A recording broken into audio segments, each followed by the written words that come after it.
Hi my dear friends, ഞങ്ങളുടെ super woman 369 ചാനലിലേക്ക് എല്ലാവർക്കും സ്വാഗതം. ഞാനിന്ന് ഈ വീഡിയോയിൽ കാണിക്കുന്നത് ഒരു ഉപ്പേരിയാണ്. അത് ഞങ്ങൾ പറയുന്നത് ഇതിന് ഡയമണ്ട് എന്നൊക്കെയാണ്. ഇത് ഡയമണ്ട് പോലെ ഇങ്ങനെ ഷേപ്പിൽ കട്ട് ചെയ്തെടുക്കും, അത്രേ ഉള്ളൂ. പിന്നെ അതിന് വേണ്ടിയിട്ട് ഞാനൊരു ചരുവത്തിലേക്ക് ഒരു 4 കപ്പ് ഗോതമ്പ് പൊടിയാണ് എടുക്കുന്നത്. ഇത് 4 കപ്പ് ഗോതമ്പ് പൊടി എടുത്തതിന് ശേഷം അതിനകത്തിലേക്ക് പിന്നിട്ട് കൊടുക്കുന്നത് ഒരു 2 ടീസ്പൂണോളം ഉപ്പിട്ട് കൊടുത്തു. പിന്നെ ഒരു ടീസ്പൂൺ മഞ്ഞൾപ്പൊടി ഇട്ട് കൊടുത്തു. പിന്നെ ഒരു 1.5 ടേബിൾ സ്പൂണോളം മുളക് പൊടി ഇട്ട് കൊടുത്തു. പിന്നെ ഒരു ടേബിൾ സ്പൂണോളം കായപ്പൊടിയും അതിനകത്തിലേക്ക് ഇട്ട് കൊടുത്തു. പിന്നെ ഒരു 2 ടീസ്പൂൺ കറുത്തെള്ള ഇട്ട് കൊടുത്തു. എന്നിട്ട് ഇതെല്ലാം കൂടെ നന്നായിട്ടൊന്ന് മിക്സാക്കി, പൊടിയെല്ലാം കൂടെ നന്നായിട്ടൊന്ന് മിക്സ് ചെയ്തതിന് ശേഷം വെള്ളം കുറേശ്ശെ ഒഴിച്ചിട്ട് അത് കുഴച്ചെടുത്തു. ഒരുമിച്ച് നമ്മൾ വെള്ളം ഒഴിക്കാൻ പാടില്ല, കുറേശ്ശെ ഒഴിച്ചിട്ട് അതിൻ്റെ നനവിനനുസരിച്ച് മാത്രമേ നമ്മൾ വെള്ളം ഒഴിക്കാവൂ. അപ്പോൾ അത് കുറേശ്ശെ വേണം അതിനകത്തിലേക്ക് വെള്ളം ഒഴിച്ച് കൊടുക്കാനായിട്ട്. ഒരു 1.5 കപ്പോളം വെള്ളം മതിയായിരുന്നു അതിന്. അത് കുറേശ്ശെയാണ് ഞാൻ ഒഴിച്ചു കൊടുത്തത്. എന്നിട്ട് അത് നന്നായിട്ടൊന്ന് മിക്സ് ചെയ്ത് ആദ്യം പുട്ടിന് പൊടി നനയ്ക്കുന്ന പോലെ നനച്ചെടുത്തതിന് ശേഷം അത് കുറേശ്ശെ ഒഴിച്ചു കൊടുത്ത് മുഴുവനും കുഴച്ച് ഉരുട്ടിയെടുത്തു. ഇപ്പോൾ അത് ഏകദേശം ഒന്ന് കുഴച്ച് ഉരുട്ടിയെടുത്തിട്ടുണ്ട്. ഇനി അത് കൗണ്ടർ ടോപ്പിലേക്ക് ഇട്ടിട്ട് അത് ഒന്നുകൂടെ നന്നായിട്ടൊന്ന് വീണ്ടും കുഴയ്ക്കുകയാണ്, നല്ല സോഫ്റ്റ് ഡോയായി കിട്ടാൻ വേണ്ടിയിട്ട്. ഒന്നുകൂടെ നന്നായിട്ട് കുഴച്ച് റെഡിയാക്കി കഴിഞ്ഞു. ഇനി അത് ഞാനൊന്ന് സിലിണ്ടറിക്കൽ ഷേപ്പിലാക്കി കട്ടാക്കി എടുക്കുകയാണ്. ഇതൊന്ന് ഏകദേശം ഒരേ അളവിൽ ഷേപ്പിലാക്കി അത് കട്ടാക്കി എടുക്കുകയാണ്. ഒരു 7-8 ബോൾസ് ഉണ്ടായിരുന്നു. അത് കട്ട് ചെയ്തതിന് ശേഷം നല്ലവണ്ണം അത് ഉരുട്ടിയെടുക്കണം.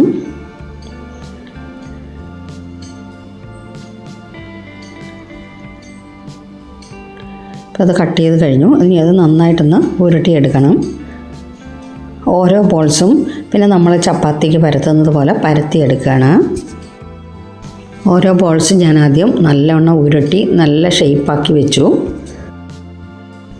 ഇനി ഈ ബോൾസ് ഓരോന്നും എടുത്തിട്ട് പൊടിയിട്ട് പരത്തുകയാണ്. പൊടി നല്ലവണ്ണം ഇട്ടതിന് ശേഷം ഇതിനകത്ത് ഒരു തുള്ളി പോലെ എണ്ണ ഒഴിച്ചിട്ടില്ല, എണ്ണയ്ക്കകത്തിലാണ് നമ്മൾ വറുത്ത് കോരുന്നത്. പക്ഷേ എണ്ണയൊന്നും ഒഴിക്കാതാണ് കുഴച്ചെടുത്തത്. ഇത് നല്ലതായിട്ട് കട്ടി കുറച്ചങ്ങ് പരത്തിയെടുക്കാവും. നല്ല തിന്നായിട്ട് പരത്തിയെടുത്തതിന് ശേഷം ഒരുപാടൊക്കെ തിന്നല്ല, എന്നാലും തിന്നാവണം. ഒരേ കട്ടിയായിരിക്കണം എല്ലാ പോർഷനിലും. അതുപോലെ നമ്മളത് പരത്തിയെടുക്കണം. കൗണ്ടർ ടോപ്പിലാവുമ്പോൾ നമുക്ക് നന്നായിട്ട് പരത്തിയെടുക്കാൻ പറ്റുള്ളൂ വലുതായിട്ട്. എന്നിട്ട് ഇതുപോലെ കട്ടർ കൊണ്ടങ്ങ് കട്ട് ചെയ്യുകയാണ്. നീളത്തിൽ കട്ട് ചെയ്തിട്ട് അത് ക്രോസ് ചെയ്ത് കട്ട് ചെയ്തെടുക്കും. ഇതിങ്ങനെ ക്രോസിലും കൂടെ അങ്ങ് കട്ട് ചെയ്യും.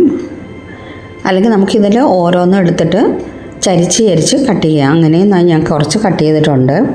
എന്നിട്ട് ഇത് പെറുക്കി തിളയ്ക്കുന്ന എണ്ണയിൽ ഇട്ട് മൂപ്പിച്ചെടുക്കുകയാണ്. ഇത് ഓരോന്നും ഓരോ തളികയിലേക്ക് പെറുക്കിയെടുക്കുകയാണ്. എന്നിട്ടത് എണ്ണയിലേക്ക് ഇട്ട് വറുത്ത് കോരുകയാണ്. ഇത് ഇങ്ങനെ നമുക്ക് കട്ട് ചെയ്തെടുക്കാം.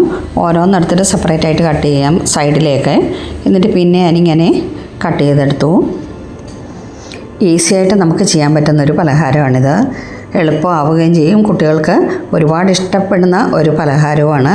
ഞങ്ങളൊക്കെ കൊച്ചിലെ ഇത് ഒരുപാട് ഉണ്ടാക്കാനും സഹായിച്ചിട്ടുണ്ട്. അതുപോലെ ഇഷ്ടംപോലെ കഴിച്ചിട്ടുമുണ്ട്. നല്ല ടേസ്റ്റാണ് ഇതിന്.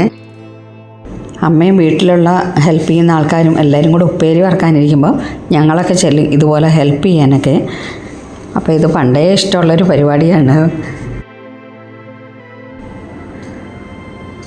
ഇങ്ങനെ ഓരോന്നെടുത്തിട്ട് ഇങ്ങനെ ക്രോസിനും കട്ട് ചെയ്യാം. കുറച്ച് ഞാൻ കട്ട് ചെയ്ത് വെച്ചല്ലോ, ഇനി കുറച്ചുകൂടെ ഉണ്ട്. എന്നാലും നമുക്കിനി കുറച്ച് വറുത്തെടുക്കാം. അങ്ങ് ചൂടായ എണ്ണയിലേക്ക് ഇതെല്ലാം പറക്കി ഇട്ട് കൊടുക്കുകയാണ്. ഒരു മീഡിയം ടു ലോയിലേക്ക് വേണം ഫ്ലെയിം വെക്കാനായിട്ട്. ഒരുപാട് ഹൈയിൽ വെക്കരുത്, പെട്ടെന്ന് കരിയുകയും അതുപോലെ പെട്ടെന്ന് പൊള്ളി വരും, പക്ഷേ ഉള്ളു വേവാതെ തണുത്തിരിക്കും. അതുപോലെ തീരെ ലോയിലായി കഴിഞ്ഞാൽ എണ്ണ കുടിക്കുകയും ചെയ്യും. അങ്ങനെ ആവരുത്. മീഡിയം ടു ലോയിലേക്ക് ആയിരിക്കണം നമ്മുടെ ഫ്ലെയിം ഇരിക്കേണ്ടത്. എന്നിട്ടിത് നന്നായിട്ടൊന്ന് മൂപ്പിച്ച് വറുത്ത് കോരിയെടുക്കുക. ഒരു സൈഡ് മൂത്ത് കഴിയുമ്പോൾ നമുക്കിതൊന്ന് തിരിച്ചിട്ട് കൊടുക്കുക. ഒന്ന് ഇളക്കിയിട്ട് കൊടുത്തിട്ട് മറുവശവും മൂത്ത് കഴിയുമ്പോൾ നമുക്കിത് കോരിയെടുക്കാം. അപ്പോൾ എൻ്റെ പ്രിയപ്പെട്ട കൂട്ടുകാരെ, എൻ്റെ ഈ വീഡിയോ ഇഷ്ടമായാൽ ലൈക്ക് ചെയ്യാനും കമൻറ്റ് ചെയ്യാനും മറക്കല്ലേ. അതുപോലെ എൻ്റെ ചാനൽ ആദ്യമായി കാണുന്നവർ ഒന്ന് സബ്സ്ക്രൈബ് ചെയ്യുക, ബെല്ലൈക്കൺ ക്ലിക്ക് ചെയ്യുക, ഓൾ എന്ന ഓപ്ഷൻ കൂടി എനേബിൾ ആക്കുക. ഓക്കെ. അതുപോലെ വീഡിയോ ഇഷ്ടമായാൽ നിങ്ങളുടെ ഫ്രണ്ട്സിനും റിലേറ്റീവ്സിനും ഗ്രൂപ്പുകളിലേക്കും ഒക്കെ ഒന്ന് ഷെയർ ചെയ്ത് കൊടുക്കുക. ഓക്കെ. അപ്പോൾ ഇത് ഒരുവിധം മൂത്ത് തുടങ്ങുന്നു. ഇപ്പോഴിത് മൂത്ത് കഴിഞ്ഞു. ഇത് കോരുകയാണ്. ഇത് ഒരോടല്ല, ഇത് കുറേ പ്രാവശ്യമായിട്ട് ഇത് കോരാനുണ്ടായിരുന്നു. അപ്പോൾ ഇത് ഒരു പ്രാവശ്യം വറുത്ത് കോരുന്ന് കാണിച്ചു. അപ്പോൾ ഇനി ലാസ്റ്റിൽ കാണിക്കാം ഞാൻ. അപ്പോൾ എൻ്റെ അടിപൊളി ടേസ്റ്റി ഡയമണ്ട് ഉപ്പേരി റെഡി ആയിട്ടുണ്ട്. Okay, thank you so much.